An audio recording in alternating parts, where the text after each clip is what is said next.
औरंगजेब विवाद जो अब हिंसा का रूप ले चुका है।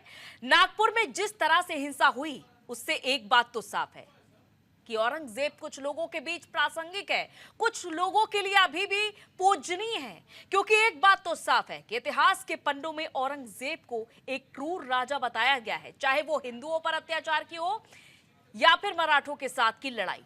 और ये कहने में गुरेज नहीं होना चाहिए कि औरंगजेब एक आक्रांता था। औरंगजेब मुगल शासक होने के साथ क्रूर भी था, लेकिन नागपुर में हिंसा किसी और ही तरफ इशारा कर रही है। इशारा यह कि दंगा सिर्फ औरंगजेब के महिमा मंडन वालों ने भड़काया। क्यों भड़काई? सिर्फ वो मुस्लिम था इसलिए उसके फेवर में दंगा या हिंसा करने की आजादी मिल जाती है। औरंगजेब एक आक्रांता था और संभाजी देश के लिए एक आदर्श। संभाजी का अपमान कोई मुगल आक्रांता करे या प्रताड़ित करे, यह बर्दाश्त नहीं किया जा सकता है। और आज इसी पर चर्चा, लेकिन उससे पहले देखिए हमारी ये खास रिपोर्ट।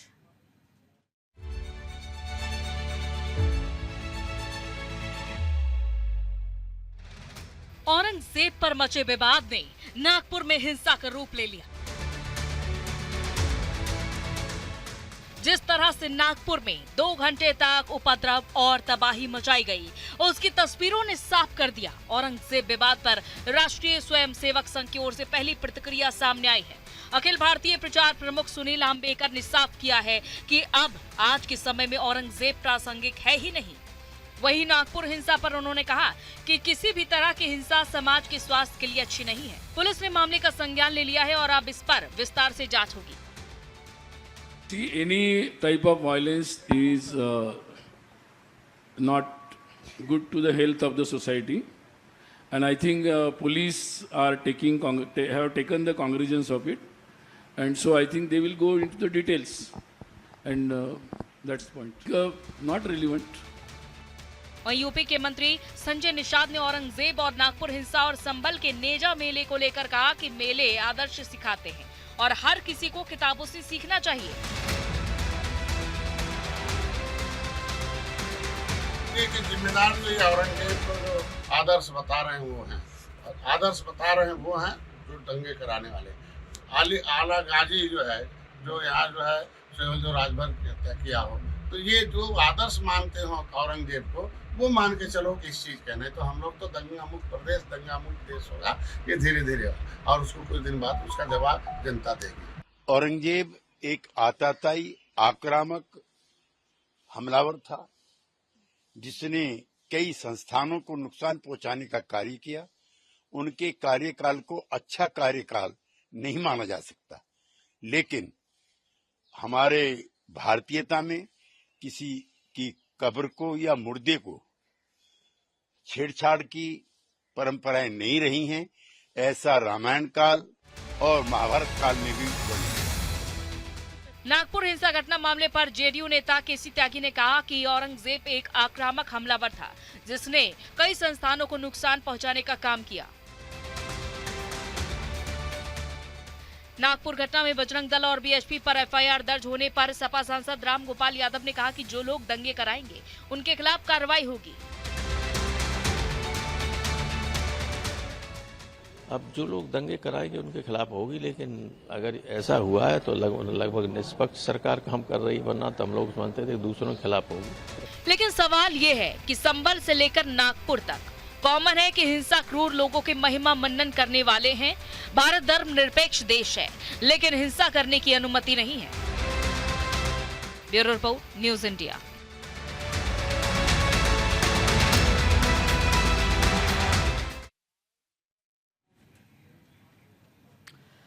तो आपने हमारी ये रिपोर्ट देखी, लेकिन सवाल यही कि आखिर महिमा मंडन औरंगजेब का इतना ज्यादा क्यों हो रहा है? वो भी क्रूर शासक, पूर्व मुगल शासक, जिसकी कहानियां देखी जा रही है। लेकिन दूसरी बात ये कि जो फिल्म छावा जिसका जिक्र किया गया था, अबू आजमी ने विधानसभा में इसी फिल्म की टिप्पणी की थी कि फिल्म में इतिहास को गलत दिखाया, और वो टिप्पणी समाज को भारी पड़ गई है। और अमन चैन पर यह टिप्पणी इस कदर भारी पड़ी कि हिंसा भड़क उठी है। इसी पर चर्चा करने के लिए हमारे साथ कुछ मेहमान जुड़ चुके हैं। हम आपका परिचय करा देते हैं। बीजेपी प्रवक्ता विमल सिंह जी हमारे साथ स्टूडियो से इस वक्त जुड़े हुए हैं। कांग्रेस नेता देवेंद्र पटेल हमारे साथ जुड़े हुए हैं और समाजवादी पार्टी प्रवक्ता गौरव सिंगला जी हमारे साथ जुड़े हुए हैं। साथ ही बीएचपी प्रवक्ता अमितोष पारिक जी हमारे साथ जुड़ रहे हैं। पॉलिटिकल एक्सपर्ट रमेश ठाकुर जी हमारे साथ जुड़ रहे हैं। आप सभी का इस चर्चा में बहुत बहुत स्वागत है। सबसे पहले मैं विमल जी के पास आना चाहूंगी। विमल जी, देखिए, सवाल तो उठना लाजमी है कि जो हिंसा भड़की है उसमें सवाल तो मौजूदा सरकार से किया जाएगा। महाराष्ट्र में बीजेपी की आपकी सरकार है, तो अब कब आखिर केंद्र इस पे दखल देखा? नागपुर से जैसा कि नितिन गडकरी हैं सांसद, नागपुर में आरएसएस का मुख्यालय है, आखिर केंद्र की दखल कब होगी? इतना महिमा मंडन, उसके बाद हिंसा भड़क उठना, और ये हिंसा भी छोटी मोटी नहीं थी, प्री प्लान था, पत्थर, हथियार, सब कुछ पहले से तैयार। देखिए अंजलि जी, मैं कहना चाहता हूँ, जिस तरीके से संभल में हिंसा हुआ पिछले साल, वो प्री प्लान नहीं था। वो अचानक 2 घंटे पहले जो है मीटिंग हुई और अचानक 2 घंटे पहले जो है पत्थर आ गए और हमारे हिंदू भाइयों के ऊपर और पुलिस वाले के ऊपर पथराव किया गया। वैसे ही हिंसा जो है नागपुर में हुआ है। देखिए, वहाँ पे हुआ क्या था कि बजरंग दल के द्वारा, बीएचपी के द्वारा, विश्व हिंदू परिषद के द्वारा एक जो है शांतिपूर्ण जो है आंदोलन किया जा रहा था। उसके बाद आंदोलन करने के बाद बजरंग दल और बीएचपी के लोग चले गए अपने अपने घर। उसके बाद वहाँ पे जो है कुछ जो है अराजक तत्व आते हैं और वहां पे आकर जो है भाषण देते हैं। आपने देखा, अभी आपके चैनल के माध्यम से मुझे पता चला कि जो उस दंगे का जो मुख्य आरोपी था, जिसका नाम है फहीम खान, वो गिरफ्तार किया जा चुका है। तो इसने जो है वहां पे जो है बहुत गलत गलत बातें कही और उसके जरिए वहां पे जो है लोगों में जो है इस तरीके का हिंसा फैला। सरकार जो है और पुलिस अपना कार्य कर रही है। आपने देखा, हमारे जो है 3 डीसीपी जो है घायल हैं, एक महिला डीसीपी भी घायल हैं और एक डीसीपी के ऊपर जो है कुल्हाड़ी से वार किया गया। वहां पे जो है अंजलि जी, वहां पे ये सुनियोजित था कि जो हिंदू लोग रहते हैं उस जगह पे, उनके घर को जलाया गया है, उनके घर में पत्थरबाजी की गई है, उनके घरों के महिलाओं के साथ जो है गलत बर्ताव किया गया है। जो हिंदू लोग जिनकी वहां पे बाजार में जो दुकानें थी, उनके दुकान को जलाया गया है, उनके गाड़ियों को जलाया गया। उन गाड़ियों पे जो है उसी गाड़ियों को जलाया गया जिस गाड़ियों में जो है भगवान की मूर्ति या भगवान का प्रतिमा लगा हुआ था। तो मैं सारी बात समझ गई, मैं ये कहना चाहता हूं कि हिंसा भड़की है, इसमें देखिए सवाल तो होगा ही। आप कह रहे हैं कि 2 घंटे के भीतर तो कोई एक जगह से दूसरी जगह टाइम पे पहुंचे, ही बड़ी बात है। ऐसे में हथियार इकट्ठा करना, पत्थर इकट्ठा करना, वहां पर उपद्रव मचाना, बच्चे से बच्चे और जवान से जवान सब वहां पर इकट्ठे, 500 लोगों से ज्यादा इकट्ठा थे। और अंधेरे का फायदा उठाकर पुलिस कर्मियों से अभद्रता, महिला पुलिस कर्मियों को उनको बैड टच किया गया, उनके वर्दी पे हाथ लगाया गया, कपड़े फाड़ने की पूरी कोशिश की गई, छेड़खानी की गई। अब इस सब का जिम्मेदार कौन है? आखिर किससे सवाल पूछा जाएगा कि सुरक्षा में चूक कहां पर हो गई? इंडिया डेमोक्रेटिक कंट्री है, सबका अधिकार है सवाल पूछने का। अंजलि जी, मैं कहना चाहता हूं कि पुलिस प्रशासन जो है पूरी मुस्तैदी के साथ वहां पे मौजूद थी। हमारे 35 से अधिक पुलिस जो है पुलिसकर्मी घायल हैं। 3 डीसीपी हमारे बुरी तरीके से घायल हैं। सरकार ने जो है अपना पूरा जो है वहां पे कार्य किया और प्रशासन ने भी पूरी जो है पूर्वजकता पूर्वक जो है वहां पे पहुंची और वहां पे जो है दंगा को नियंत्रण करने का काम भी किया। दूसरी चीज मैं कहना चाहता हूं कि आखिर ये दंगा भड़कता कैसे है, अंजलि जी, इसके ऊपर हम जो है चर्चा करना चाहिए हमें।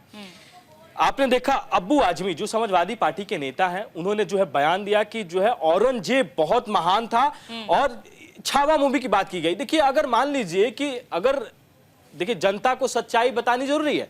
द कश्मीर फाइल भी आया था, जनता को कश्मीर के बारे में जितनी चीजें हुई जनता को नहीं पता थी, लेकिन जैसे ही लोगों ने कश्मीर फाइल देखा, लोगों को लगा कि हाँ भाई, कि कश्मीर में जो है हमारे जो कश्मीरी पंडित थे उनके साथ इतना बर्ताव किया गया। वैसे ही छावा मूवी में दिखाया गया है कि जो है औरंगजेब ने किस तरीके से जो है हमारे शिवाजी महाराज के साथ गलत किया है। वही पिक्चर को दर्शाया गया, वही जनता ने देखा है। आपने देखा, अब्बू आजमी ने जो है औरंगजेब को महान बताया।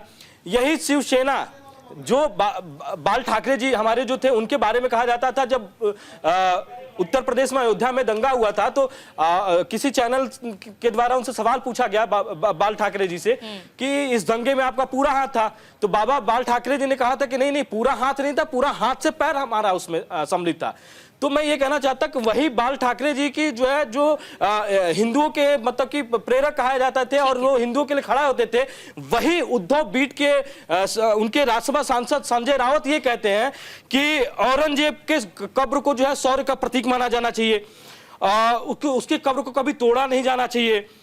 दूसरी इतनी चर्चा क्यों हो रही है? देखिए अंजलि में इसलिए बात कर रहा हूं, क्यों हो रही है? अमितोष जी के पास मैं पहुंच रही हूँ। अमितोष जी, आपने जो सर आपके पास आएंगे वापस। अमितोष जी से सवाल मेरा ये है कि कब्र की इतनी चर्चा क्यों है? गड़े मुर्दे क्या उखाड़ने की जरूरत है? आज अमन चैन से लोग रह रहे हैं, वो क्या भा नहीं रहा है? इतना क्यों जरूरी पड़ गया है कि औरंगजेब का इतना महिमा मंडन करना, उसका नाम भी लेना क्यों है? क्यों नाम नहीं लिया जाएगा अंजलि? और महिमा मंडल कौन कर रहा है? तो आप अपना प्रश्न सही करिए। मेरा प्रश्न बिल्कुल ठीक है, मेरा प्रश्न सभी से ही है, आपसे नहीं है सिर्फ, मेरा प्रश्न तो सभी से है। दूसरा ये कि औरंगजेब को हीरो क्यों बनाया जा रहा है? उसकी कब्र हटाने की मांग आज के समय में क्यों उठ रही है? आप एक्सेप्ट कर सकती होंगी ना दिल्ली जी कुतुबुद्दीन ऐबक को, आप एक्सेप्ट कर सकती होंगी नादिर शाह को, आप एक्सेप्ट कर सकती होंगी औरंगजेब को, आप एक्सेप्ट कर सकती तो क्या नहीं?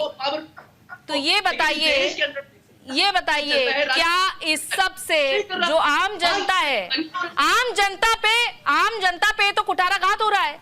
आम जनता ये सब तो आम जनता झेल रही है। जो सड़क पे हिंसा हो रही है वो आम जनता उसका सामना कर रही है, आप नहीं कर रहे हैं।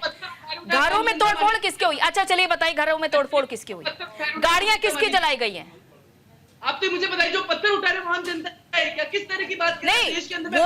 वो तो सवाल लाजमी है, बहुत गलत है वो तो होना ही नहीं चाहिए। जिस तरीके से हिंसा हुई है उसका तो खुलेआम विरोध तो हो ही रहा है, सजा भी मिलेगी, सजा मिलनी भी चाहिए। लेकिन ये बताइए कि इस सब का ये जो हो रहा है आज समाज में, ये जो हो रहा है, जो चला जाना तो वो तो कई सौ साल पहले चला गया, लेकिन आज के समय में इस सब हिंसा का शिकार कौन हुआ है, इसका जवाब आपसे मांग। मैं बताता हूँ आपको, इन सब हिंसा का शिकार आज हो गए।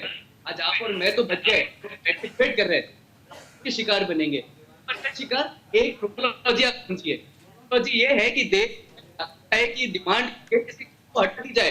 आर्कियोलॉजिकल सर्वे का 150 करोड़ का बजट है, बजट में 10 सबसे ज्यादा जो साइट्स है उसमें हुमायूं, अकबर, बाबर, कौन के लोग, इनका इतिहास सीआरटी ने उनका महिमा मंडन करा, पार्टी रिपोर्ट होनी चाहिए। हमारे पास अब बात करता हूँ नगर तरीके के ऊपर आरोप सर ये लगाया गया है, अमितोष जी आरोप ये लगाया जा रहा है उधर से, जो मुख्य आरोपी है उसको आपने सुना होगा, उसका वक्तव्य आपने सुना होगा। वो आरोप ये लगा रहा है कि आपने ग्रंथ जलाया, आपने चादर जलाई, इस तरह का गंभीर आरोप लगाया जा रहा है। कब्र का कोई जिक्र नहीं किया जा रहा। हुआ था कमर में पत्थरबाजी हो गई, क्या अफवाह फैली थी? पानी का टैंकर उनके पत्थर हाथ में उठ गए। अभी भी प्रशासन पे पत्थर चलाए थे, अभी हिंदू सरकार बनाया था, बहराइच में, और वही नागपुर में हुआ है। मैं आपको देता हूँ 10 सेकंड। लगातार तरीके से जो नैरेटिव सेट करना चाहते हैं कि हिंदू भाजपा यही लोग हैं जो कर रहे हैं। आप देखिए दिल्ली दंगे हुए थे, मास्टरमाइंड का नाम फजल इमान, जहांगीरपुरी दंगे हुए थे, मास्टरमाइंड का नाम शहीद हुसैन, संभल दंगे हुए मास्टरमाइंड था, नागपुर दंगे पे मास्टर नाम फहीम खान, संभल में 1948 में दंगे मास्टर मोहम्मद हसन खान, करौली में दंगे हुए मतलूब अहमद, नूह के अंदर दंगे हुए मखून खान, निरंतर जहांगीरपुरी दंगे हुए अहमद खान, निरंतर तरीके से एक दंगों में का नाम आएगा नहीं आएगा। हिंदू अपनी आवाज उठाता है तो रेडिकल उठाता है, वो पत्थर उठाते हैं तो भड़काऊ माइंडसेट और आइडियोलॉजी से निकलना। अगर एक काम करेगी लोग की कब्र हटा दे तो पत्थर उठाने चुन वहां पर पुलिस करके महिला हिंदू की दुकान घर जला, घर में घुस गए, बहुत गलत है। आप शाही ईदगाह के मामले खबर शाहीन बाग बता देंगे, इस वो सही है, लेकिन हिंदू कहते कब्र हटाओ वो गलत हो जाता है। हम कहते हैं कि ये हरियाणा गलत है, वो पत्थर। देवेंद्र पटेल जी भी हमारे साथ जुड़े हुए हैं। अमितोष जी आपको बीच में रोकना चाहूंगी। देवेंद्र पटेल जी, आप इस सबको कैसे देखते हैं? जो आज नागपुर में हुआ है, 17 मार्च को हुआ है, उसे कैसे देखते हैं आप? पटेल साहब। नमस्कार, मेरा प्रश्न बड़ा बुनियादी है कि इस पूरे एपिसोड की बुनियाद में अगर जाने की हम कोशिश करें माननीय गडकरी जी ने भी बयान दिया है कि ये बहुत दुर्भाग्यपूर्ण घटना है और नागपुर का इतिहास रहा है। नागपुर में कभी भी इस तरह के दंगे नहीं हुए। तो इस प्रकार के दंगे की बुनियाद में कौन लोग हैं? ये मेरे भाई जो इतिहास की बात कर रहे हैं, क्या आज भारत को उन गड़े हुए मुर्दों पर चलाने की जरूरत है? जहां भारत 21वीं सदी की ओर जा रहा है, भारत को जहां विश्व गुरु की बात करते हैं, वहां आप हिंदू मुस्लिम के नाम पे लड़ाने के लिए ये सारी, मैं तो कहता हूं इसकी पूरी जड़ उत्तर प्रदेश और बिहार के चुनाव हैं। उत्तर प्रदेश और बिहार के चुनाव सर पर हैं और भारतीय जनता पार्टी की सोची समझी रणनीति है। आज बजरंग दल को आज ही औरंगजेब याद आया। इतने दिनों से 50-70 सालों में कभी बात ये नहीं हुई। केवल चुनाव सिर पर होने के कारण उत्तर प्रदेश और बिहार के चुनाव में हिंदू मुस्लिम का एक जहर तोड़ने के लिए ये पूरी बुनियाद जो है भारतीय जनता पार्टी द्वारा सुनिए, आप यहाँ पे गलत है आप यहाँ पे। औरंगजेब किसको याद आया? कहां से शुरुआत हुई औरंगजेब की? आप जरा बताइए। अबू आजमी से हुई? अबू आजमी ने विधानसभा में औरंगजेब का जिक्र क्यों किया? कि आज गड़े मुर्दे उखाड़ने की जरूरत क्या है? आप ये सवाल तो आपकी सहयोगी पार्टी को इसका जवाब देना चाहिए। इस आम जनता को गटर में डाल रहे हो। इसको भोगना तो आम जनता को पड़ रहा है। आप शासन में बैठे हो, वहां सरकार है, डबल इंजन की सरकार है, डबल इंजन की सरकार लाइन आर्डर। मेरी बात आप सुनना नहीं चाह रहे। मेरी बात तो सुन लीजिए, मेरी बात तो सुन लीजिए ध्यान से। आपकी सहयोगी पार्टी के विधायक हैं अबू आजमी, समाजवादी पार्टी के विधायक है अबू आजमी। उन्होंने इस तरह का वक्तव्य दिया, उन्होंने एक फिल्म का जिक्र किया। क्यों फिल्म के नाम पे उन्होंने जिक्र किया? औरंगजेब का जिक्र कहां से हो गया विधानसभा में? जो रियल इशू है उन पर जिक्र क्यों नहीं होता है? उनकी तो चर्चा नहीं होती है। बहन जी, मैंने व्यक्तिगत बात नहीं कही, मैंने बात ये कही है कि आज जरूरत उस बुनियाद को समझने की है। आज डबल इंजन की सरकार होने के बाद ये पिक्चर दिखाना, ये सारे एपिसोड क्रिएट करना, ये सारी बुनियाद ये है कि हिंदू मुस्लिम में जहर घोला जाए। 70 सालों से हम एक साथ रह रहे हैं, कहीं कोई हम में कटुता नहीं है, भाईचारे में कहीं हमारी कमी नहीं है। केवल चिन्हित लोग इस षड्यंत्र के तहत। आप कह रहे हैं कि नागपुर में हिंसा नहीं हुई है। नागपुर में 1900 नागपुर की हिंसा के पीछे बुनियाद जो है, सुनिए, आप कह रहे हैं कि हिंसा नहीं राजनीति है। मैं आपको इसीलिए करेक्ट कर रही हूँ कि नागपुर में हिंसा हुई है। आरएसएस के गठन से पहले हुई है हिंसा, उसके बाद भी हुई है हिंसा। ये नहीं है कि पहली बार हिंसा हुई है नागपुर में। नागपुर में हिंसा हुई है। ये मैं गडकरी जी के बयान को कोट कर रहा हूँ। गडकरी जी ने कहा है कि नागपुर का इतिहास रहा है। तो मैं भी ये कहता हूं कि जहां संघ का मुख्यालय है, जहां डबल इंजन की सरकार है, वहां आंदोलन क्यों हो रहे हैं? आंदोलन होकर और उसके बाद ये स्थितियां क्यों निर्मित हो रही है कि 5 घंटे बाद पुलिस पर पथराव होता है, लोग इकट्ठे होते हैं। सरकार क्या कर रही थी? कहीं ना कहीं इसमें षड्यंत्र की बू है। जानबूझकर ये क्रिएशन कुछ राजनीतिक लोग अपने राजनीतिक सत्ता के लिए, अपने राजनीतिक स्वार्थ के लिए ये सारी। आप मुख्य षड्यंत्रकारी किसे मानते हैं? संघ और भारतीय जनता पार्टी। मैं इसका जवाब दे दूं। देखिए, सरकार से सवाल है, सारे मास्टरमाइंडों के नाम। पहले मैं रमेश ठाकुर जी के पास जाना चाहूंगी, फिर आप जवाब दीजिएगा। विमल जी, रमेश ठाकुर जी, अब ये चर्चा भी हो रही है कि मुख्य आरोपी जो है फहीम खान, उसके पीछे भी किसी और का हाथ है। ये कहा जा रहा है, जैसा कि अभी कांग्रेस नेता देवेंद्र पटेल जी कह रहे हैं कि इसके पीछे संघ और बीजेपी का हाथ है। देखिए अंजलि, बड़ा दुर्भाग्य है इस देश का कि आज राजनीति उस मोड़ पे आके रुक गई है। पहले तो जिंदा लोगों के नाम पे राजनीति होती थी, अब मुर्दा जो लोग हैं जो कब्र में गड़े हुए, बात है कि गड़े मुर्दे नहीं उखाड़ने चाहिए, लेकिन उस पे भी राजनीति है।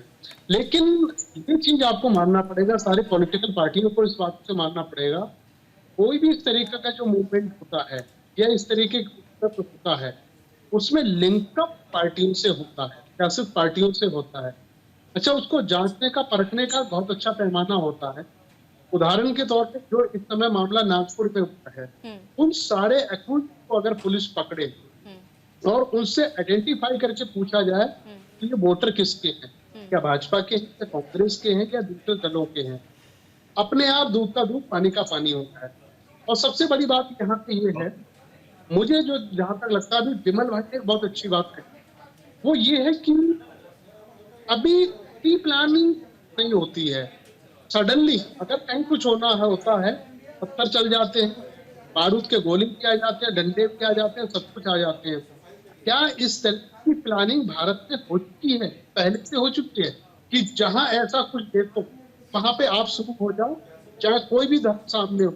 अब ऐसा देखो, इसमें नुकसान सिर्फ एक किसी मजहब का नहीं हो रहा, सारे के सारे परेशान होना, चाहे हिंदू हो चाहे मुसलमान। हिंदू और मुसलमान के बीच में तो खाई इसमें ची जा चुकी है, और जो गहरा गई है, मुझे लगता नहीं कि बहुत आने वाले समय में इसको काटा जा सकता। पॉलिटिकल पार्टी हैं, दंगे हो रहे हैं, लोग जल रहे हैं, घर जल रहे हैं, लेकिन पहले भी आपने एक कहा कि इसमें सेंट्रल गवर्नमेंट को इंटरफेयर करना चाहिए, तो आपने सही कहा। सरकार की जिम्मेदारी है, आपकी डबल इंजन की सरकार है, क्योंकि अल्टीमेटली कोई भी जवाब आप मांगेगा, क्योंकि आपकी अकाउंटेबिलिटी का जवाबदेही भी बताइए कि इस पूरे मामले को कैसे रोका जाए और इसका सॉल्यूशन क्या है। सॉल्यूशन सीधे ये जो इसका मास्टरमाइंड जिसको बताया जा रहा, मास्टरमाइंड अगर आपके कब्जे में आ गया है, तो मुझे लग रहा है सारी सारी कड़ियां एक एक करके जुड़ जाए। उनको बुलाया जाए और उनसे पूछा जाए कि ये समस्या हुआ, क्या हुआ, कभी होता क्या है। क्योंकि इस तरह के जब मामले निकल के आते हैं ना, मैंने पहले भी कहा कि पॉलिटिकल पार्टियों से होता है इस तरह के मामले। पुलिस प्रशासन सरकार नामों को डिस्पोज नहीं करती है, करना चाहिए। अब तक फाइल बन सकती है, पुराने ट्रकों को दिखाया जा सकता है और चीजों को दिखाया जा सकता है। तो मूवमेंट इस तरह के जो मूवमेंट होते हैं उसमें जुड़े लोगों पब्लिक लोगों को लाना चाहिए, बताना चाहिए इसमें क्या हुआ था और किस तरीके से इनकी सबसे बड़ी बात ये कि प्लानिंग की बात हो रही है। रमेश जी, प्लानिंग की बात हो रही है। विमल जी से मैं ये सवाल पूछना चाहती हूँ, 2 घंटे बहुत लंबा वक्त होता है। जैसे कि आपने कहा कि 2 घंटे प्लानिंग हो गई, 2 घंटे में पहुंच गए, लेकिन 2 घंटे तक हिंसा भड़की है। क्या वो 2 घंटे पुलिस के लिए तैयारी करने के लिए काफी नहीं थे? जो आप कह रहे कि 2 घंटे में पूरी तैयारी हो गई, ये तैयारी भी लंबे समय से हो रही थी और इसकी फंडिंग न जाने कहां से हुई है, क्योंकि फहीम को मुख्य आरोपी माना जाए या फिर इसके पीछे किसी का हाथ है, ये बड़ा सवाल देखिए जांच का बना हुआ है। अब इसकी जांच कैसे आगे होगी? देखिए अंजलि जी, प्रशासन अपना पूरा कार्य कर रहा है और आपने देखा हमारे पुलिसकर्मी, मैं बार बार एक ही बात को दोहराऊंगा नहीं। दूसरी चीज मैं कहना चाहता हूं कि अभी आपने सवाल पूछा हमारे कांग्रेस के मित्र से भी और हमारे पॉलिटिकल एडिटर से भी कि भाई आखिर गड़े मुर्दे उखाड़ कौन रहा है। अंजलि, सबसे पहले हमें तहकीकात में जाना चाहिए। सबसे पहले हमारे दर्शकों को यह बताना चाहिए कि औरंगजेब कौन था। औरंगजेब एक जो है क्रूर आक्रांता था, जो देश के अंदर जो है हमारे जितने भी मंदिर थे उसको मंदिरों को भाई आपको पता नहीं। भाई साहब प्लीज, आपके बीच में टीपा टिप्पणी नहीं किया था, बीच में टीपा टिप्पणी मत कीजिए। आपका जवाब सुन लीजिए। सुनिए, आपने सबसे पहले बोला कि मुर्दा कौन उखाड़ रहा है। मुर्दा सबसे पहले उखाड़ने वाले आप ही के सहयोगी पार्टी समाजवादी पार्टी के अब्बू आजमी, जिन्होंने जो है औरंगजेब को जो है महान बताया था। आपके पार्टी के नेता राशिद अली कांग्रेस नेता हैं, जिन्होंने जो है औरंगजेब को जो है महान बताने के साथ साथ कहा था कि औरंगजेब को कब्र को क्यों उखाड़ा जाए और क्यों उखाड़ने की बात की जा रही है। आप ही के पार्टी के इमरान प्रताप गढ़ी, जो सांसद है, राज्यसभा सांसद है और कांग्रेस के बड़े नेता हैं, वो फातिमा पढ़ने औरंगजेब के जो है मजार पे जाते हैं, औरंगजेब के जो है कब्र पे जाते हैं। अपने आप को जो है मुसलमानों को हितैषी बताने वाले ओवैसी जी वहां पे जाते हैं और वहां पे चद्दर चढ़ाते हैं। सारे सवालों का जवाब ये है जी, अभी हमारे इसी सवालों का जवाब है अंजलि जी। मैं उसका जवाब, आवाज चेक हो चुकी हो तो मैं उनके पास जाना चाहूंगी। गौरव सिंघला जी के पास जाना चाहूंगी, समाजवादी पार्टी से है, माफ कीजिएगा, गौरव सिंघल जी हैं। गौरव सिंघल जी, आपका स्वागत है न्यूज इंडिया में। Thank you sir. सवाल तो देखिए उठ रहा है, औरंगजेब का इतना जिक्र क्यों हो रहा है? औरंगजेब की सबसे पहले चर्चा की शुरुआत हुई आपकी पार्टी के विधायक अबू आजमी की तरफ से। अब इस पर जाहिर है कि नाराजगी तो देखने को मिलेगी। कब आखिर इस सब पर आप जवाब देंगे?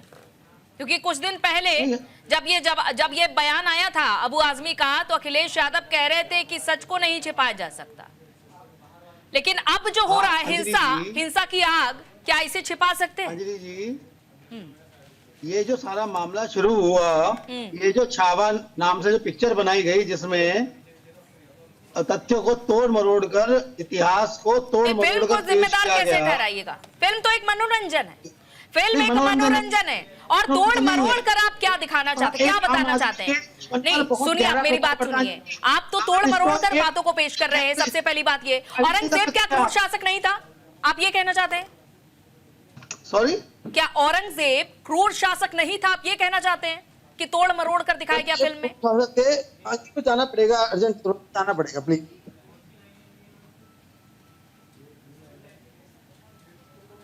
तो हम चर्चा कर रहे थे कि किस तरीके से औरंगजेब विवाद ने तूल पकड़ा और हिंसा भड़क उठी।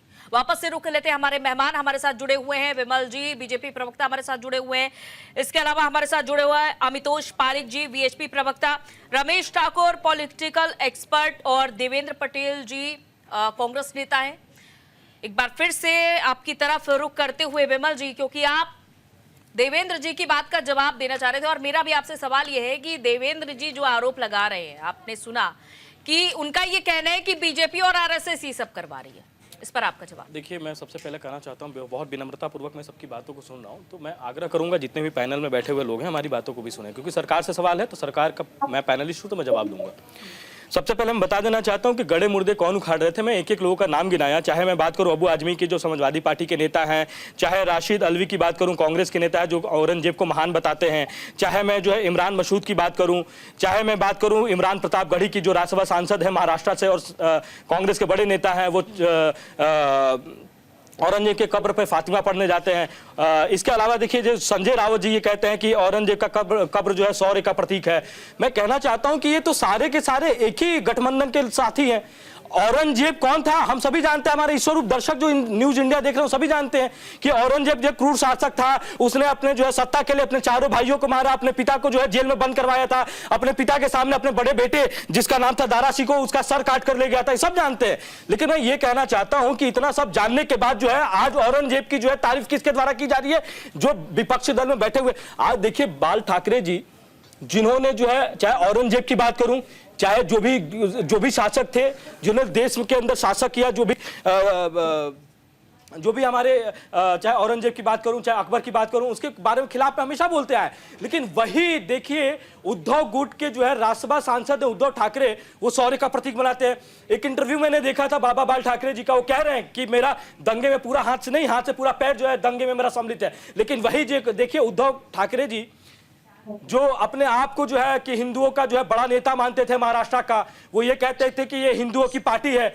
वही शिवसेना जो है आज जो है ऐसे लोगों के पैर पे जाके गिरी हुई है जिसका पैर तक देखने का कार्य जो है बाबा बाल ठाकरे जी नहीं करते थे। दूसरी बात मैं कहना चाहता हूं कि बार बार कह रहे हैं कि छावा मूवी, अरे छावा मूवी में तो सत्य जो है दिखाया गया है। मैं उस मूवी को दिखाऊं अंजलि जी, उस मूवी में औरंगजेब के बारे में और हमारे जो शिवाजी के बारे में जो है पूरा वीरता दिखाया गया है, तो उसको अगर जनता के बीच में लाया गया तो क्या गलत किया गया है? और देखिए हमारे जो बजरंग दल के जो साथी थे, जो विश्व हिंदू परिषद के साथी थे, उन्होंने शांतिपूर्वक वहां पे जो है प्रदर्शन किया था। लेकिन वहां पे जो है कैसे जो है हिंदुओं को टारगेट किया जाता है, क्यों हुए हिंदुओं के घर जलाए जाते हैं, क्यों हिंदुओं के महिलाओं के साथ जो है छेड़छाड़ किया जाता है, क्यों हिंदुओं की गाड़ियों को तोड़ा जाता है। और एक वीडियो वायरल हो रहा है अंजलि जी, आप देख लीजिएगा, वहां पे एक दुकानदार है, वो ये कह रहा है कि मेरे आंखों के सामने यहाँ पे 1000 दुकान है उस बाजार में, उस 1000 दुकान में जो है किसी भी मुसलमान के दुकानों को नहीं छुआ गया, किसी मुसलमान के दुकान को आग नहीं लगाया गया। लेकिन सारे जो है जो दुकानों में जो है चाहे मिर्ची या नींबू टंगा हुआ था या जिस जो है ताले में जो है रक्षा सूत्र बना हुआ था, उसी जो है दुकान को जलाया गया। तो मैं कहना चाहता हूं कि ये सब का सब जो है एक जो है अचानक किया गया जो है, जो फहीम फार्म जिसको गिरफ्तार किया गया। और बार बार ये पूछ रहे हैं कि पुलिस ने क्या किया। अरे पुलिस ने तो अंजलि जी, पुलिस ने जो है वहां पे पहुंची जिस जगह पे दंगा हो रहा था, और पुलिस ने जो है 1 से 1.5 घंटे के अंदर दंगा भी रोका। हमारे जो है पुलिस के बहुत सारे साथी घायल हुए, इसके अलावा आपने देखा डीसीपी हमारे घायल हुए। मैं कहना चाहता हूं कि ऐसे लोगों के बारे में क्यों नहीं सवाल पूछा जाता, जो लोग ये दंगा भड़काते हैं, चाहे ऐसे नेताओं से सवाल क्यों नहीं किया जाता है, चाहे कांग्रेस के नेता हो, चाहे उद्धव गुट के शिवसेना के नेता हो, चाहे कोई भी जो है ओवैसी गुट के नेता हो, जो बार बार जो है देश को तोड़ने की बात करते हैं, जो औरंगजेब के साथ जो देश के खिलाफ और जो देश में जो है हजारों मंदिरें उसने तोड़ी है। मैं ये कहना चाहता हूं कि ऐसे लोगों से अंजलि जी सवाल नहीं किया जाता है, लेकिन सवाल उससे किया जाता है कि जो सत्ता में बैठे हुए लोग हैं, तारे सत्ता में बैठे हुए लोगों से आप सवाल कीजिए, लेकिन हम जवाब भी दे रहे हैं और हमने जो है हमारी वजह से ही दंगा वहां पे शांत हुआ है। लेकिन आप एक सवाल जरूर हमारे मित्र से पूछिए कि देखिए, हम इसीलिए जो है देश के अंदर जो है, अभी आपने देखा कि संसद भवन में वक्फ बिल पास कर रहे हैं। किस लिए पास कर रहे हैं? आज जो वो संपत्ति है जो औरंगजेब का कब्र है, वो संपत्ति जो है डुअल ओनरशिप में है। पहला ओनरशिप जो है एएसआई के पास है और दूसरा जो है ओनरशिप जो है महाराष्ट्र वक्फ बोर्ड के पास है। अब देखिए, औरंगजेब सबको पता है, हमारे कांग्रेस के मित्र हैं, इनसे एक बार कह दीजिए कि औरंगजेब को कब्र को हटाना चाहते हैं, कहेंगे नहीं हटाएंगे, ये हटा देंगे, इनको पार्टी हटा देगी। लेकिन हम कहना चाहते हैं पार्टी के और इसके साथ साथ सरकार हमारी, हम कहना चाहते हैं हम हटाएंगे और हटाना चाहते हैं। दूसरी चीज हम इसीलिए वक्फ बोर्ड ला रहे हैं कि जो गलत तरीके से अगर जमीनों को हटाया गया है, जो गलत तरीके से हमारे जो पीड़ित लोग हैं उनके जमीन को छीनकर उसको वक्फ बोर्ड की संपत्ति बनाई गई है, इसीलिए वक्फ बोर्ड पर हम बिल लाना चाह रहे हैं। ये बोलिए, ये हमारे विपक्ष दल के साथी कांग्रेस के बैठे हुए हैं, ये कहीं वक्फ बिल का जिक्र करके तो आप इस मुद्दे को कहीं और भटका रहे हैं। नहीं, भटका नहीं रहे, धार्मिक रूप नहीं देना है। नहीं, अरे हम ये औरंगजेब का जो पीछे के पीछे राजनीति है।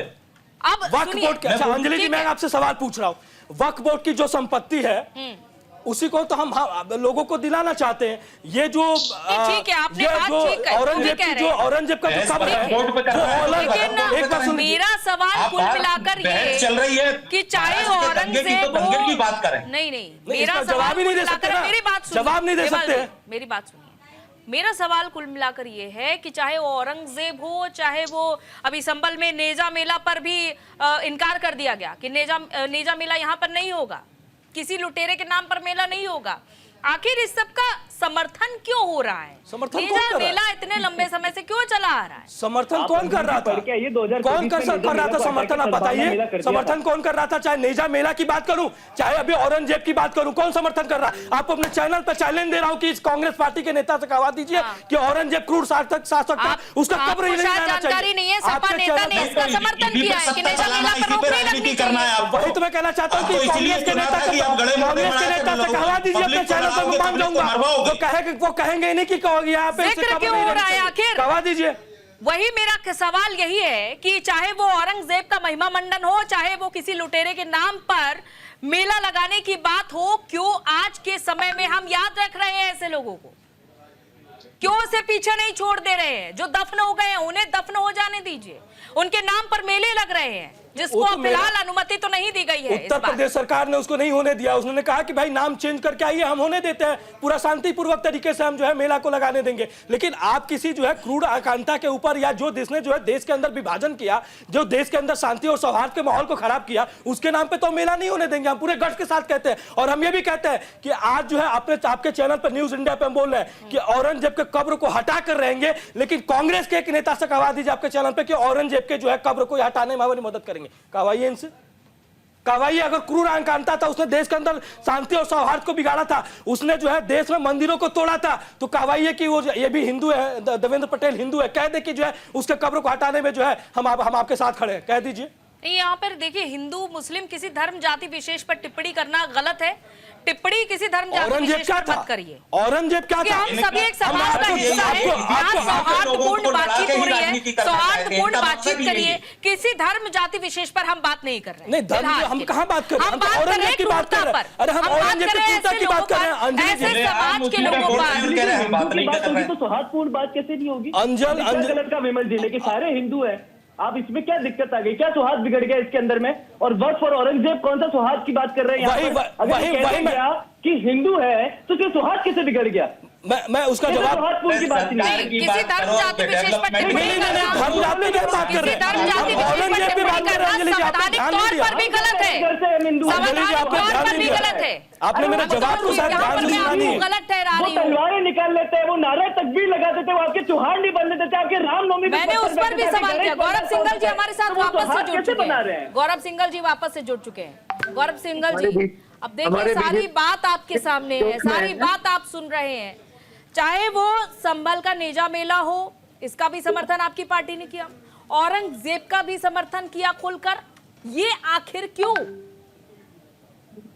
पूछ रहे हैं आपसे। देखिए, इस सभ्य समाज में कोई स्थान नहीं है, चाहे वो किस द्वारा किया जाए, किसी भी द्वारा किया जाए, किसी भी किया जाए। इस राष्ट्र में किसी भी व्यक्ति अशांति फैलाने प्रयास दंडनीय है। ना ही हमारी औरंगजेब को महिमा अबू आजमी के बारे में जो बयान दिया ने कभी भी उसका अखिलेश यादव ने समर्थन किया। उन्होंने तो पैर पीछे खींच लिए, लेकिन आपके पार्टी के मुखिया ने उसका समर्थन किया। ट्वीट किया नहीं, आपके पास कोई वीडियो नहीं है।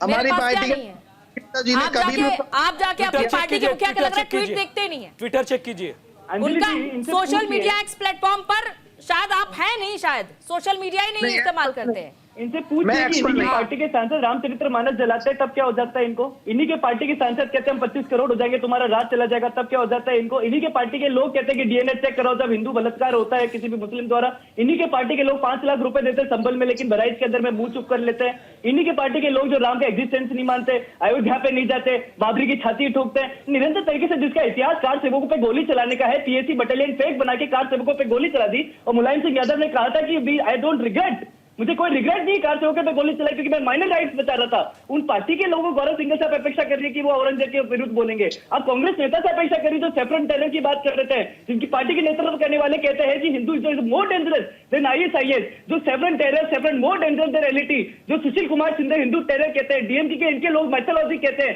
कपिल सिब्बल राम मंदिर को ट्रैप कहते हैं। इन लोगों से आप अपेक्षा करेंगे जो मंदिर में बलात्कार बताते हैं। मुझे लगता है इस देश के अंदर में सौहार्द तभी क्यों बिगड़ रहा है जब हिंदू किसी औरंगजेब की बात कर रहा है, हिंदू खड़ा होकर बोलने लगा है 70 साल से मंदिर तोड़ के मस्जिद बनाई जा रही थी, तब उनको आर्कियोलॉजिकल सर्वे में प्रोटेक्ट किया जा रहा था। औरंगजेब का समर्थन मुस्लिम भी नहीं करते। हालांकि जो हिंसा भड़की है वो किस आधार पर भड़की है, ये सवाल बड़ा है। ये तो सवाल तो सबके सामने हो गया। एक पक्ष है जो कह रहा है आक्रमणकारियों को हटाओ, क्रूर शासक को हटाओ, एसआई को किससे प्रोटेक्ट करा? एसआई लॉर्ड कर्जन द्वारा लाया गया था, कांग्रेस सरकार ने उसको बनाया, मंदिर तोड़ के मस्जिद बनाई तो प्लेस ऑफ वर्शिप बना दिया, कम्युनल वायलेंस बिल लिया है, हिंदू कोड बिल लिया है, वक्फ एक्ट लिया है, और आज हिंदू बॉर्डर को हटाओ। एक पक्ष जो कह रहा है इसको हटा दीजिए, लोकतांत्रिक व्यवस्था में अपनी बात कर रहा है, और एक पक्ष जो बॉर्डर क्रूर शासक की क्यों हटाए? आज आप देखिए थाने के बाहर खड़े होकर औरंगजेब जिंदाबाद के नारे लगाने वाले कौन है? इस देश के भारतीय मुसलमान हो सकते हैं क्या वो? और आज अगर आप कह रहे हैं कि किससे भड़का गए तो औरंगजेब के लिए आंदोलन कर रहे हैं वो। क्या है औरंगजेब इस देश और क्या विषय है उसका औरंगजेब में? कल को हुमायूं टॉम को हटाने की बात करेंगे, आप कह रहे हैं कि इतने साल बाद क्यों है? चलिए आज अगर नहीं हटाएगा तो आने वाली पुश्ता हमसे पूछेगी कि तब क्यों नहीं हटाया? तो रमेश ठाकुर जी करना पड़ेगा ना। रमेश ठाकुर जी, थाने के बाहर आपने भी देखा कि जैसा कि अमितोष जी भी जिक्र कर रहे हैं कि नारे लगे, सुल्तान औरंगजेब जिंदाबाद के नारे लग रहे हैं बाकायदा, और विरोध हो रहा है कि जब कब्र जलाने की बात बीएसपी की ओर से, बजरंग दल की ओर से की जा रही है कब्र को हटाने की, तो यहाँ पर विरोध इस कदर की एक दूसरे की जान लेने पर आमादा। वैसे किस तरह से देखा जाए, इसका जवाब क्या आखिर दिया जाए? क्योंकि इसमें देखने की जरूरत नहीं, इसमें एक्शन तो अल्टीमेटली प्रशासन को लेना पड़ेगा, कानून के दायरे में रह के लेना पड़ेगा। और सबसे बड़ी बात है अभी ये जो सारी चीजें हो रही, विमल जी ने 3-4 चीजें कही, कई लोगों के नाम सुना कि उनके कहने पे ये ठीक है, उनके कहने पे तो कानून तो कोई चीज होती है, ऐसे लोगों के ऊपर एक्शन क्यों नहीं लिया जा रहा है? अब इसमें इंटेलिजेंस का पूरा फेलियर आ रहा है क्या? स्टेट की इंटेलिजेंस को ये नहीं पता था कि इसके बाद में ये हो सकता है? अगर अबू आजमी ने, सबसे बड़ी बात अबू आजमी तो अबू आजमी इसे फहीम खान की जिसकी हम बात कर रहे हैं, खुद नेता होकर पूरे शहर को जला दिया, नितिन गडकरी के सामने चुनावी मैदान में उतरा हुआ था, 3 आपराधिक मामले दर्ज है पहले से ही, 75,000 अपनी प्रॉपर्टी बताई थी, और 75,000 प्रॉपर्टी रखने वाले इस शख्सियत ने पूरे शहर को जलाने का ठीकरा ले लिया। नहीं, मैं वही कह रहा हूँ, उन्होंने गुनाह करा है, बड़ा गुनाह करा के नजरों में। जब हम लाल चौक पे हमारा तिरंगा फहराया जा सकता है, वहां हम तिरंगा फहरा सकते हैं। 370 को हटाने की कोई सोच भी नहीं सकता जब मौजूदा हुकूमत कर सकती है। तो किस तरीके के जो आक्रमण जो पुराने लोग हैं जिसका अभी तक कोई जिक्र नहीं हुआ है और जिक्र करने की जरूरत नहीं है। ये चीजें चर्चाओं में छावा फिल्म के आई। मुझे लग जैसे भी आपने कहा पिक्चर मनोरंजन का साधन होती है, देखिए मनोरंजन का साधन से ज्यादा आईना भी होता है। पिक्चरें आईना दिखाती हैं, जो नई पीढ़ी आती है, भगत सिंह कौन है और महात्मा गांधी कौन है, वो पिक्चर और सिनेमा का जरिए ही जान पाते हैं, पहचान पाते हैं। और बड़े बूढ़े देखो, जब खाना कुछ लेकिन सर, फिल्म के आधार पर समाज में हिंसा भड़काना, ये कहाँ का आईना है? फिल्म में ऐसा तो कोई आईना नहीं दिखाया गया था, ये मेरा सवाल था। ये भड़का कौन रहा है, इसको तो पुलिस आइडेंटिफाई करेगी, प्रशासन आइडेंटिफाई करेगी। जो मुझे लग रहा है जिस तरीके से हमारे पुलिस घायल हो रहे हैं, गोलियां भी खा रहे हैं और डंडे भी खा रहे हैं, ये बड़ी दुखद तस्वीर है लोकतंत्र में। जब आपकी सरकार सशक्त है, जब आप कहते हो कि यहाँ पर कानून बहुत सारा मजबूत है, तो इसमें किसी पॉलिटिकल पार्टी को, किसी नेता को, किसी सरकार को दोषी नहीं ठहराता हूं। मैं सिर्फ प्रशासन और इंटेलिजेंस का जो फेलियर है बिल्कुल सामने सामने निकल के आ रहा है कि भैया उसमें अगर तो विमल जी भी चले जाएंगे, अंजलि भी चली जाएंगी, वो भी हताहत होंगी जिस तरीके से वो हो रहा है, क्योंकि दंगा और ये लड़ाइयां ना अभी जैसे मैंने चर्चा की शुरुआत की थी, विमल जी आपके पास आ रही हो। चर्चा की शुरुआत में ही मैंने कहा था, अमितोष जी से भी कहा था कि औरंगजेब का जिक्र आखिर आज के समय में क्यों हो रहा है, और यही आरएसएस की ओर से भी बयान है आज। सुनील आम्बेकर जो कि आरएसएस के अखिल भारतीय प्रमुख है, उन्होंने कहा कि औरंगजेब का जिक्र करना प्रासंगिक है ही नहीं, और ये समाज के लिए, समाज के स्वास्थ्य के लिए बेहतर नहीं है, इससे हिंसा भड़कती है। देखिए, और मोहन भागवत जी ने खुद इस तरीके के मामलों पे खुद ही उन्होंने आईना दिखाया है। बिल्कुल, उन्होंने भी आगाह करा सरकार को, सबसे पहले मस्जिद के अंदर शिवलिंग ढूंढना, उन्होंने खुद इस बात को कहा। मुझे लग रहा है किसी ठीक है, मेरा सवाल विमल जी से था, क्योंकि देखिए सबसे पहले फिल्म का नाम लिया गया कि छावा मूवी से जो है इस तरीके की हिंसा बढ़ती है। पहले सबसे पहले कि जो फिल्म बनता है उसको फिल्म सेंसर बोर्ड के द्वारा पारित किया जाता है, पास किया जाता है। उसको बकायदा जो सेंसर बोर्ड के लोग होते हैं, फिल्म सेंसर बोर्ड के, वो बकायदा जो है कमेटी होती है, वो पूरी फिल्म को देखती है, उसमें जो भी गलत सीन होता है उसको हटा दिया जाता है, जो भी हिस्ट्री से खिलवाड़ करने वाली चीजें होती है उसको भी हटा दिया जाता है। मैं कहना चाहता हूँ कि फिल्म सेंसर बोर्ड के द्वारा पारित हुआ है, सच्चाई दिखाने का कार्य जो है उस फिल्म ने किया है। उस फिल्म को देखकर जो है लोगों के अंदर आया कि भाई हाँ, ऐसा जो है औरंगजेब ने हमारे जो है छत्रपति शिवाजी के साथ ऐसा किया है। लोग जो है शांत थे, अपने घर में बैठे हुए थे। इसके अलावा मैं कहना चाहता हूं कि अभी हमारे मित्र रमेश ठाकुर जी का मैं बहुत सम्मान करता हूं, हमारे साथ हर जगह बैठते हैं। देखिए प्रशासन, मैंने सवाल किया था पहले उसका जवाब दे रहा हूं कि हाँ, मैं उसका जवाब दे रहा हूं अंजलि जी, कि सबसे पहले कौन नाम ले रहा है। मान लीजिए कि औरंगजेब का नाम किसने लिया? भारतीय जनता पार्टी के एक प्रवक्ता का नाम या एक नेता का नाम बता दीजिए जिसने औरंगजेब का नाम लिया था, चाहे विश्व हिंदू परिषद या बजरंग दल के किसी एक स्वयंसेवक का नाम बता दीजिए, किसी ने नाम नहीं लिया था। सबसे पहले नाम जो है अब्बू आजमी के द्वारा लिया गया, उसके बाद कांग्रेस के नेता राशिद अल, नहीं तो पैर पे आप दंगा भड़का के पैर पीछे कैसे खींच सकते? भले देखिए समाजवादी पार्टी ने खुलकर समर्थन किया, लेकिन अब जब बात दब गई, जब सारी शांति हो गई, तो यहाँ पर उसके बाद दबी नहीं, ये गलत है, ये दबी नहीं की बात को मैं वही जवाब दे प्रासंगिक है नाम लेना। देखिए मैं वही जवाब दे रहा हूँ, दबी नहीं, बात दबी नहीं। जैसे ही उन्होंने जो है अपनी भाषण जो है विधानसभा के अंदर दिया, अखिलेश यादव का बयान आता है, अखिलेश यादव बकायदे ट्विटर पर ट्वीट करते हैं, निलंबन के आधार पर यदि विचारधारा से प्रभावित होने लगेगा तो अभिव्यक्ति की स्वतंत्रता और स्वतंत्रता से क्या अंतर रह जाएगा, ये अखिलेश यादव ने ट्वीट किया था। उसके बाद क्या होता है कि इनके ही कांग्रेस के नेता है इमरान मसूद, वो औरंगजेब को जो है महान बताने लगते हैं। तब तक इमरान प्रतापगढ़ी, इन्हीं के जो है कांग्रेस के नेता है, वो पहुंच जाते हैं वहां पे कब्र पे जो है फातिमा पढ़ने के लिए। तब तक जो ओवैसी जी पहुंच जाते हैं। मैं ये कहना चाहता हूं दबा कहां। और दूसरी चीज की भारतीय जनता पार्टी ने, और चाहे सरकार का एक नुमाइंदा बता दीजिए जिसने जो औरंगजेब के लिए एक शब्द बोला हो, हम तो जो है उसके खिलाफ करते हैं। दूसरी चीज मैं कहना चाहता हूं कि देखिए अंजलि जी, सबसे पहले तो आप सरकार ने जो किया, चाहे मान लीजिए हमारे प्रशासन ने, यही प्रशासन जो उत्तर प्रदेश के संबल में जब हिंसा होती है, जब एक हिंसा को रोकने के लिए एक सीओ जो है लोगों को डराने के लिए या दंगा को रोकने के लिए जो है पिस्तौल दिखाता है, तो यही लोग जो है पूछते हैं कि प्रशासन को किसने अधिकार दे दिया कि पिस्तौल दिखा रहा है। यही लोग पूछते हैं, विपक्ष के लोग। आज जो है पुलिस पिट रही है, आज वहां हमारे पुलिस महिलाओं के साथ जो है गलत किया जा रहा है, आज वहां जो है हमारे 3 डीसीपी घायल हुए हैं, 35 से अधिक पुलिसकर्मी हमारे घायल अस्पताल में पड़े हुए हैं, लेकिन एक भी विपक्ष का नेता जो है सवाल नहीं पूछ रहा है। विपक्ष का नेता ये सवाल पूछ रहा है कि पुलिस क्या कर रही थी, पुलिस इंटेलिजेंस क्या कर रही थी। अरे इंटेलिजेंस नहीं रहती है और पुलिस वहां नहीं पहुंचती तो कैसे हमारे 35 जो है पुलिसकर्मी घायल होता है, हमारे 3 डीसीपी घायल हुए। मैं कहना चाहता हूं सरकार अपना काम कर रही है और जितने भी लोग चिन्हित है 49 लोगों के ऊपर हमने FIR किया है। जितने भी लोग CCTV कैमरा में चिन्हित है किसी को नहीं बख्शा जाएगा। आपके चैनल पर मैं बोल रहा हूं किसी को भी नहीं बख्शा जाएगा। जो भी इस तरीके का सौहार्द जो प्रदेश के अंदर जो है शांति का जो सौहार्द था उसको बिगाड़ने का प्रयास किए, जो भी उग्रवादी हैं, जो भी गोल टोपी वाले हैं, उनको नहीं छोड़ा जाएगा।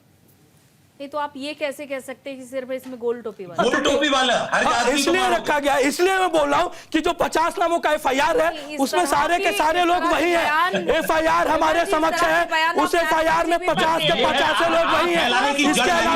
इसके अलावा CCTV फुटेज के बिहार पे मैं बोल रहा हूँ, CCTV फुटेज के बिहार पे बोल रहा हूँ। इसके अलावा जो भी फुटेज, जो भी वीडियोज है उस वीडियोज के बिहार पे मैं बोल रहा हूँ कि जो भी लोग हैं उन्होंने टोपी पहन रखी है, नकाब पोस्ट पहन रखा है, तो उसके भी यहाँ पे बोल रहा हूँ। हिंदुओं के साथ क्यों वहाँ पे जो है दुराचार अपराध किया गया है, वहाँ पे हिंदुओं के घर क्यों जलाए गए हैं? आपसे होंगे कि हिंसा कैसे भड़की, लेकिन फिर उसके आगे पुलिस का ये कार्यक्षेत्र है, ATS का कार्यक्षेत्र है कि वो देखेगी कि आखिर उसमें कौन शामिल था, किस नाम का, किस धर्म जाति विशेष का व्यक्ति आपको नाम बोलेंगे, आपके नाम के चैनल पे आपका पूरा FIR पढ़ देता हूँ कि कौन कौन लोग उसमें सम्मिलित है। आप बात को कहीं और घुमा कर ले गए। मैं बात को नहीं, कुछ और था। विमल जी, मैं एक सवाल आपके माध्यम से पूछ लेता हूँ। दिलीप जी आपसे पूछता हूँ और यहाँ पे रमेश ठाकुर जी से, देवेंद्र पटेल से भी पूछ लेता हूँ। क्या गलत कहा विमल जी ने? हिंदू कौन सा नारा तकबीर का नारा लगाएगा? कौन सा हिंदू जाके औरंगजेब जिंदाबाद के नारे लगाएगा? कौन सा हिंदू थाने के बाहर जाके लश्कर के नारे लगाएगा? कौन सा हिंदू जाके वहां पर मस्जिदों से निकलेगा? कहां से? और कौन से हिंदू का मास्टरमाइंड फाहिम खान हो जाएगा? लगातार तरीके से एक नैरेटिव बनाया जा रहा है कि ये तो इन्वेस्टिगेशन का मैटर है। हाँ ठीक है, इन्वेस्टिगेशन का मैटर है, पर प्राइमा फेसा सबको freedom of speech and expression का राइट है। अबू आजमी से बोलता है औरंगजेब के लिए, और समाजवादी पार्टी कहती है फ्रीडम ऑफ स्पीच है, और हम बोल देते हैं कि उसमें एक भी हिंदू नहीं और मुसलमान कम्युनिटी सारे, तो ये समाज बिगड़ जाता है। इस मानसिकता से निकलिए भाई आप लोग, और जब तक इसको निकलेंगे नहीं तब तक आपके घरों में बाहर घुस के नारे तकबीर लगाते रहेंगे और हम सौहार्द को बचाते रहेंगे। इसको देखने दीजिए क्या है, लेकिन जिसका मास्टरमाइंड फाहिम खान हो सकता है, मामून खान हो सकता है, शहरुल इस्लाम हो सकता है, उस मास्टरमाइंड के नेतृत्व में कभी हिंदू सौहार्द नहीं बिगाड़ता। हिंदू वो है जो हिंसा से दूर रहता है, हिंदू वो है जिसके घर में आप घुसते हैं तो आपके हाथ जोड़ता है। मेरा सीधा सवाल ये अमितोष जी, आप सुनील अंबेकर के इस बयान से कितना ताल्लुकात रखते हैं? Aurangzeb is not relevant. तभी तो बोल रहे हैं Aurangzeb is not relevant, shall be move on from the country. और क्या बोल रहे हैं? हम यही बोल रहे हैं कि वो रेलेवेंट है ही नहीं। आप लोग रेलेवेंट बना रहे हैं उसे भाई। कांग्रेस नेता रेलेवेंट बना रही है, उसको समाजवादी पार्टी रेलेवेंट बना रही है, उसको एनसीपी रेलेवेंट बना रही है, उसको यूबीटी रेलेवेंट बना रही है। हम तो कह रहे हैं इररेलेवेंट व्यक्ति है। कहिए आप लोग भी कहिए इररेलेवेंट है, निकाल दीजिए ना उसको। फिर उसकी मजार को भी, उसके ग्रेव को भी, उसके कब्र को भी किस लिए ऐसा में प्रोटेक्ट कर रखा है? पब्लिक एक्सचेकर जाता है, वसीम रिजवी का लेटर था प्राइम मिनिस्टर को। हाँ, देवेंद्र जी आप जवाब दीजिए इस बात का। अमितोष जी कह रहे हैं कि आप रेलेवेंट बना रहे हैं उसे, औरंगजेब को। उल्टा चोर कुतवार को डांटे वाली कहावत चरितार्थ कर रहे हैं। इस देश में हिंदू मुसलमान का बीज बोने वाली ये पार्टी, ये संघ, आप बात करें पूरे देश में ये माहौल ताना बाना किसने बिगाड़ा है? मुगलों को गए बरसों बीत गए, सैकड़ों वर्ष बीत गए, स्वतंत्र भारत में आज विकास की बात नहीं है। आप ये बताओ, कुंभ में मुसलमानों को जाने की रोक किसने लगाई? ठीक है, जहां भी देखो हिंदू मेरी बात भी सुन लीजिए। आज भारत में रहने वाला मुसलमान भी हिंदू और भारतीय बोलेंगे रेलेवेंट। आप हिंदू मुस्लिम की बात करके जो राजनीति कर रहे हैं और ये जो सौहार्द बिगाड़ रहे हैं। अरे ठीक है, आपकी बात मैंने सुन ली, आप सुन तो लीजिए। आपकी सहयोगी पार्टी महाराष्ट्र में, आपकी सहयोगी पार्टी शिवसेना यूबीटी के सामना मुखपत्र में लिखा हुआ है हेडलाइन, औरंगजेब ही बीजेपी का नया शिवाजी। एक ही हेडलाइन में दोनों को कैसे समेट दिया? औरंगजेब, शिवाजी। औरंगजेब की तुलना शिवाजी से कैसे हो सकती है? आपकी सहयोगी मैंने ना तो पढ़ा है ना अभी उसके बारे में सुना, आपसे सुन रहा हूँ, इसलिए उसमें मैं कोई प्रतिक्रिया नहीं दे सकता। लेकिन मैं इतना जानता हूँ कि हिंदू तालिबान पढ़ लेंगे लेकिन औरंगजेब और शिवाजी को कंपेयर करेंगे तो पढ़ नहीं पाएंगे। अरे क्या बात करते हो, आप मुसलमान अरे मेरे भाई, आपकी पार्टी के होम मिनिस्टर है जिसने सेपरेट टेरर का कम से कम काश में जाके अपने आप से सवाल करिए कि हम ऐसे थे या नहीं थे। अब तो बोल दीजिए औरंगजेब रेलिवेंट कम से कम समय खत्म हो रहा है। आप हिंदू मुसलमान की बात करके राजनीति करके इस देश का सौहार्द बिगाड़ना चाहते हैं केवल चुनाव की राजनीति के लिए। मैं कहता हूं कि ये सब बंद होना चाहिए। आपकी डबल इंजन की सरकार है। चुनाव की राजनीति, चुनाव की राजनीति में महाराष्ट्र में क्या हुआ था? सुनिए, महाराष्ट्र चुनाव से पहले चुनाव की राजनीति में क्या हुआ था ये आप भी बखूबी जानते हैं कि कोई भी मुस्लिम उस पार्टी को वोट नहीं देगा। उसके आगे आप सारी बातें जानते हैं कि पॉइंट टू पॉइंट क्या लिखा गया था मौलानाओं की तरफ से। तो चुनाव के नाम पर चुनाव के नाम पर सिर्फ एक पार्टी नहीं जिम्मेदार है। चुनाव के नाम पर सिर्फ एक पार्टी जिम्मेदार नहीं है हिंदू मुस्लिम करने के मामले में। धर्म जाति विशेष पर टिप्पणी या फिर अलग बांटना, ये सभी पार्टियां करके आई। मैं बात कर रहा हूं इस सौहार्द को बिगाड़ने का काम ये पार्टी कर रही है। जब डबल इंजन की सरकार है तो कानून बनाए। बहुत बहुत शुक्रिया हमारे साथ जुड़ने के लिए, तमाम बातचीत करने के लिए। तो चर्चा की समाप्ति यहीं से करते हैं, लेकिन सवाल यही कि जो आज दफन हो चुके हैं, जिनके शायद नामो निशा भी नहीं है, लेकिन उनका नाम लेकर बार बार समाज में इस तरह की हिंसा फैल रही है, आखिर ये कब तक होता रहेगा? इसी सवाल के साथ आपको छोड़े जाते हैं। फिलहाल इस चर्चा में इतना ही, इजाजत दीजिए, नमस्कार।